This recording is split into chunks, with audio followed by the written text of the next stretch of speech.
नमस्कार। आज हम एक बहुत ही विशेष श्लोक पर बात करने वाले हैं। श्री ललिता सहस्रनाम से श्लोक संख्या 32 जी। और हमारी ये जो चर्चा है ये आधारित है ललिता सहस्रनाम दशावतार और पाशुपतास्त्र रहस्य नाम के स्रोत पर। बिल्कुल। तो आज कोशिश रहेगी कि इस एक श्लोक में जो गहरा दर्शन छुपा है उसे थोड़ा समझें, जैसा स्रोत हमें बताता है। हाँ, ये श्लोक तो सच में ऐसे लगता है जैसे एक छोटे से बीज में पूरा पेड़ समाया हो। एक तरफ सृष्टि, दूसरी तरफ संहार। कमाल है। सही कहा। और सोचने में भी अजीब लगता है कि देवी की उंगलियों के नखों से नारायण के 10 अवतार, ये कैसे हो सकता है? हाँ, है ना। और फिर उसी श्लोक में महापाशुपतास्त्र, वो भयानक अस्त्र, तो स्रोत कैसे समझाता है इसे? चलिए इसी को जानने की कोशिश करते हैं आज। हाँ, और शुरुआत तो श्लोक के पाठ से ही करनी चाहिए। स्रोत भी कहता है कि इसे शांति और भक्ति से अनुभव करना जरूरी है। हाँ बिल्कुल, तो साथ में करते हैं। करांगुली नखोत्पन्न नारायण दशाकृति ही महापाशुपतास्त्राग्नि निर्दग्धासुर सैनिका 32। बहुत शक्तिशाली है। अब इसका पहला हिस्सा देखते हैं। करांगुली नखोत्पन्न नारायण दशाकृति। स्रोत के हिसाब से इसका सीधा मतलब है कि देवी ललिता त्रिपुर सुंदरी की उंगलियों के नखों से जी भगवान नारायण के 10 अवतार पैदा हुए, मतलब उत्पन्न हुए। ये तो अपने आप में ही बहुत बहुत बड़ी बात है। हाँ, और स्रोत यहीं पर हमें सावधान करता है कि इसे सिर्फ एक कविता न समझें। ये कोई अलंकार नहीं है बस। अच्छा जी, इसके पीछे एक गहरा दार्शनिक सत्य है। स्रोत इशारा करता है कि विष्णु के जो 10 अवतार हैं, मत्स्य, कूर्म, वराह, फिर राम, कृष्ण, कल्कि तक, हाँ, उन सब की जो मूल शक्ति है, जो एनर्जी है, वो स्वयं आदि पराशक्ति माँ ललिता ही है। वो ही इन सब अवतारों का स्रोत है, उनका उद्गम। अरे ये तो जो हम आम तौर पर सोचते हैं उससे काफी अलग है। हम तो अवतारों को सीधा विष्णु से जोड़ते हैं ना। जी। तो स्रोत ये कैसे कहता है कि देवी ही मूल स्रोत है? क्या इसका मतलब है कि विष्णु भी शक्ति के अधीन है, या ये रिश्ता कुछ और तरह का है? देखिए, स्रोत इसे अधीनता की तरह नहीं दिखाता, वो इसे एकता की तरह दिखाता है, अभिन्नता। अच्छा। जैसे कहते हैं ना, शिव बिना शक्ति के शव समान है। हाँ, सुना है। बस वैसे ही विष्णु जो पालन करते हैं, धर्म स्थापना के लिए रूप लेते हैं, वो शक्ति की प्रेरणा और ऊर्जा के बिना संभव ही नहीं है। तो देवी के नखों से जो उनके शरीर का ही हिस्सा है, दशावतार का निकलना, ये दिखाता है कि वो ही सबका मूल कारण है। सर्व कारण कारणत्व जिसे कहते हैं। समझ गया। तो ये अधीनता नहीं बल्कि ऊर्जा और उसके एक्सप्रेशन, उसके प्रकट होने का संबंध है। बिल्कुल। और ये भी तो है ना कि नक्श जैसी छोटी सी चीज से इतने बड़े बड़े अवतारों का प्रकट होना, ये भी देवी की शक्ति दिखाता है कि उनके लिए कितना सहज है ये सब। हाँ, बिल्कुल सही पकड़ा आपने। स्रोत यही कहता है, ये देवी की अचिंत्य शक्ति है, जिसे सोचा भी नहीं जा सकता। नक्श जैसी चीज से भी वो ब्रह्मांडीय काम कर सकती हैं। ये उनकी सहजता, उनका लीला भाव भी दिखाता है। हाँ। स्रोत के अनुसार ये हमें याद दिलाता है कि दुनिया की बड़ी से बड़ी चीजें भी उस परम शक्ति के लिए बस एक खेल हो सकती हैं। वाकई अद्भुत।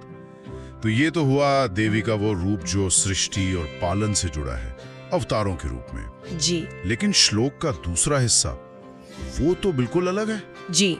संहारक रूप, महापाशुपतास्त्राग्नि निर्दग्धासुर सैनिका। यहाँ तो महापाशुपतास्त्र आ गया। हाँ, और ये श्लोक का दूसरा उतना ही शक्तिशाली पहलू है। इसका अर्थ है, देवी ने महापाशुपतास्त्र की आग से असुरों की पूरी सेना को जलाकर राख कर दिया, भस्म कर दिया। हाँ, भस्म।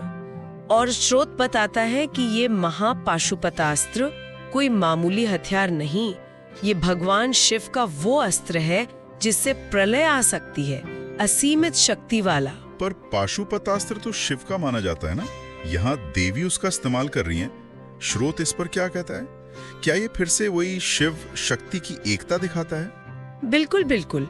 स्रोत इसी एकता की तरफ इशारा करता है। देवी का इस अस्त्र को चलाना ये दिखाता है कि शिव की संहार करने वाली शक्ति भी असल में उन्हीं की है, या वो उसे भी कंट्रोल कर सकती है। अच्छा, ये उनकी सर्वोच्चता दिखाता है कि वो सिर्फ बनाती और पालती ही नहीं, जरूरत पड़ने पर प्रचंड संहार भी कर सकती हैं। असुर सेना का नाश इसी शक्ति का प्रतीक है। कमाल है। एक ही श्लोक में एक तरफ नखों से जीवन देना अवतारों के रूप में, और दूसरी तरफ महाअस्त्र से मृत्यु देना, असुरों का संहार। ये तो एक संतुलन साधने वाली शक्ति लगती है। हाँ, स्रोत क्या इसे सिर्फ एक कहानी की तरह बताता है, देवासुर संग्राम की, या इसका कोई और गहरा मतलब भी है, प्रतीकात्मक? नहीं, श्रोता हमें गहरे अर्थ की तरफ ही ले जाता है। ये सिर्फ एक पौराणिक युद्ध की कहानी नहीं है। स्रोत कहता है कि इसका सीधा संबंध साधक के जीवन से है, उसकी आध्यात्मिक यात्रा से है। अच्छा, वो कैसे? ये जानना तो बहुत दिलचस्प होगा। जैसे दशावतारों का देवी से प्रकट होना, इसका साधक के लिए क्या मतलब है स्रोत के अनुसार? देखिए, स्रोत की नजरिए से पहला हिस्सा साधक को ये विश्वास दिलाता है कि जीवन में आप कोई भी अच्छा काम करना चाहें, धर्म की रक्षा हो, कोई भी पॉजिटिव काम, हाँ, वो बिना देवी की कृपा, बिना उनकी शक्ति के पूरा नहीं हो सकता। हम कोशिश कर सकते हैं, पर असली सफलता, उसका असर तभी होगा जब वो आदि शक्ति हमारे साथ हो। ये हमें विनम्र बनाता है। मतलब हमारे अच्छे कर्मों की सफलता भी देवी पर ही निर्भर है। हाँ, ये तो बड़ी बात है जी। और फिर दूसरा हिस्सा, वो महापाशुपतास्त्र की आग, उसका क्या आध्यात्मिक संकेत है स्रोत में? क्या वो सिर्फ बाहरी दुश्मनों के लिए है? नहीं, स्रोत उसे साधक के अंदर की दुनिया से जोड़ता है। अंदर की दुनिया से? हाँ, महापाशुपतास्त्र की आग यहाँ पर आत्मशुद्धि की आग है, ज्ञान की आग है, ज्ञान की अग्नि। जी। जब साधक सच्ची श्रद्धा से देवी की पूजा करता है तो उसे कृपा मिलती है। वही कृपा पाशुपतास्त्र बन जाती है। अच्छा। और वो साधक के अंदर जो असुर हैं, अहंकार, क्रोध, लोभ, मोह, अज्ञान, जितनी भी नेगेटिव वृत्तियां हैं, उनको पहचान कर जला देती है। अरे वाह। हाँ, ये दिव्य ज्ञान की अग्नि है जो अंदर का अंधेरा मिटाकर साधक को बदल देती है, उसका रूपांतरण कर देती है। तो मतलब बाहर की असुर सेना का नाश असल में हमारे अंदर की नेगेटिविटी का नाश है। श्रुति की ये व्याख्या तो इस श्लोक को एकदम पर्सनल बना देती है। ये सिर्फ देवी की तारीफ नहीं, साधक के लिए गाइडेंस भी है। बिल्कुल। स्रोतुर की व्याख्या के अनुसार ये श्लोक हमें भरोसा दिलाता है कि जिस शक्ति ने अवतारों को जन्म दिया और असुरों को मारा, वही शक्ति हमारे अंदर भी काम कर सकती है। हाँ, हमें बस उनकी तरफ मुड़ने की जरूरत है, उनकी शरण लेने की। देवी की उपासना सिर्फ बाहर के डर से बचने के लिए नहीं है, बल्कि अंदर की सफाई और आत्मज्ञान के लिए भी उतनी ही जरूरी है। तो संक्षेप में कहें तो स्रोत का निचोड़ ये है कि सृष्टि, पालन, संहार, ये तीनों काम जो इस यूनिवर्स का बेस हैं, उनका सोर्स एक ही है, आदि शक्ति माँ ललिता त्रिपुर सुंदरी जी। और उनकी कृपा से न सिर्फ बाहर की मुश्किलें हल होती हैं, बल्कि अंदर के दुश्मन भी हारते हैं। आपने एकदम सही समझा। स्रोत इसी नतीजे पर पहुंचता है।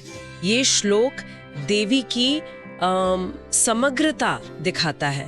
वो सब कुछ है, सृजन भी, पालन भी, संहार भी। हाँ। और उनकी शरण लेने वाला साधक जीवन के हर पहलू में, चाहे वो स्पिरिचुअल हो या मटेरियल, सफलता और शुद्धि पा सकता है। ये जानना साधक को बहुत हिम्मत और शांति देता है। ये चर्चा तो वाकई बहुत ज्ञान बढ़ाने वाली रही। हमने स्रोत के जरिए ललिता सहस्र नाम के श्लोक 32 की परतों को खोलने की कोशिश की। देखा कि कैसे देवी के नखों से दशावतार प्रकट हुए जी, जो उनकी सृजन और पालन शक्ति का प्रतीक है। हाँ, और साथ ही ये भी समझा कि कैसे उन्होंने महापाशुपतास्त्र की अग्नि से आसुरी शक्तियों का नाश किया। बिल्कुल, जो उनकी संहारक शक्ति और धर्म स्थापना की क्षमता दिखाता है। और सबसे जरूरी बात, हमने स्रोत के हवाले से इसका गहरा आध्यात्मिक मतलब समझा कि कैसे ये श्लोक साधक के अंदर के बदलाव, नेगेटिविटी के खात्मे और देवी कृपा पाने का रास्ता दिखाता है। हाँ, मूल संदेश यही है कि जीवन की सारी पॉजिटिव और नेगेटिव शक्तियों का कंट्रोल उसी एक परम शक्ति के हाथ में है। उनकी कृपा ही सब कुछ है। इस गहरी चर्चा के आखिर में क्या कोई ऐसा विचार है जो सुनने वाले अपने साथ ले जा सके, जिस पर वो सोच सके? हाँ, स्रोत के विश्लेषण से एक सवाल उठता है जिस पर सोचा जा सकता है। श्लोक कहता है कि धर्म स्थापना करने वाले अवतार और परम विनाश करने वाला अस्त्र, दोनों का सोर्स और कंट्रोल एक ही देवी के पास है। जी। तो ये बात सृष्टि और संहार के इस लगातार चलने वाले चक्र के बारे में हमें क्या सिखाती है? जीवन और मृत्यु, बनना और बिगड़ना, ये जो विपरीत दिखने वाली ताकतें हैं, जब वो एक ही जगह से कंट्रोल होती हैं, तो क्या ये ब्रह्मांड के संतुलन के किसी गहरे रहस्य की ओर इशारा करता है? क्या ये हमें उस परम सच के और करीब ले जाता है जो इन दोनों से परे है, फिर भी सब में मौजूद है?